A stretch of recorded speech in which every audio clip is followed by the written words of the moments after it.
Bayangin kondisi 1945-1949. Indonesia baru aja lahir, tapi langsung digedor dari semua arah. Belanda pengen balik jajah, Amerika takut Indonesia jadi basis kiri, Jepang masih punya bayangan di kepala rakyat karena baru cabut kemarin sore. Di tengah situasi rawan itu muncullah nama Tan Malaka. Sosok yang udah sejak 1925 ngelempar ide Republik Indonesia lewat bukunya Nar de Republik Indonesia. Dia bukan pemain baru, tapi otaknya terlalu murni buat elit politik yang doyan kompromi. Siapa yang ketar-ketir? Nah, biar lebih greget, kita sebut langsung siapa aja golongan yang ngerasa deg-degan dengan eksistensi Tan Malaka. 1. Soekarno dan Hatta. Dua tokoh utama proklamasi ini jelas pusing. Soekarno paham karisma Tan Malaka bisa ganggu popularitasnya, apalagi Tan dikenal lebih ideolog murni ketimbang politisi kompromis. Hatta, dia condong ke jalur diplomasi. Dia bangun relasi sama Belanda lewat perjanjian Linggarjati, Renville, dan sebagainya. Buat Hatta, suara keras Tan Malaka bisa bikin semua negosiasi berantakan. 2. Sultan Syahrir. Perdana Menteri pertama RI ini dekat dengan kalangan sosial demokrat Belanda dan punya simpati ke Barat. Dia percaya jalan damai, nego sama Belanda lebih realistis. Syahrir jelas ketar-ketir, karena Tan Malaka mendorong garis keras, kemerdekaan 100% tanpa kompromi.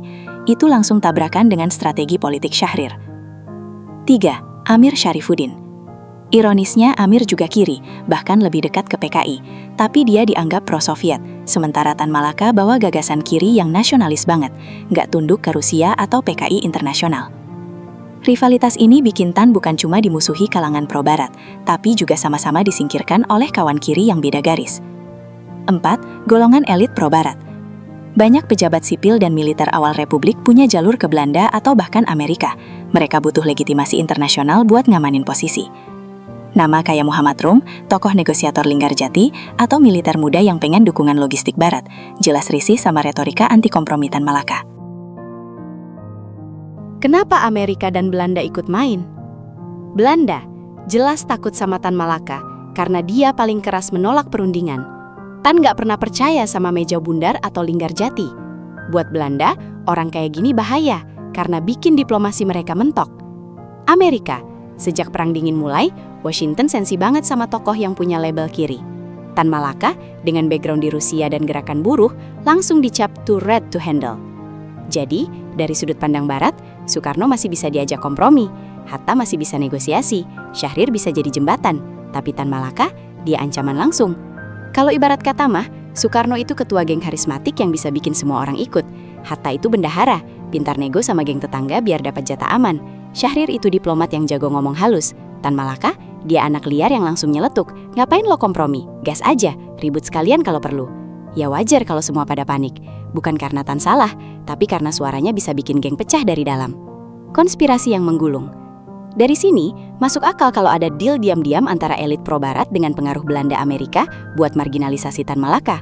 Namanya dipinggirkan di buku sejarah, gerakannya dicap berbahaya, sampai akhirnya Tan Malaka ditangkap, dipenjara, dan pada 1949 ditembak mati oleh pasukan Republik sendiri, bukan Belanda. Ironis banget, mati di tangan bangsanya sendiri. Jadi kenapa Tan Malaka dianggap berbahaya? Karena 1. Dia terlalu murni, nggak kompromi sama Belanda, Amerika, atau elit Republik. 2. Dia punya magnet massa, buruh, petani, rakyat kecil. 3. Dia bikin ketar-ketir semua faksi, dari Soekarno, Hatta, Syahrir, sampai pihak Barat. Dan itulah konspirasi paling getir dalam sejarah kita. Seorang tokoh yang pertama kali ngenalin ide Republik Indonesia justru dihabisi oleh Republik yang lahir dari ide tersebut.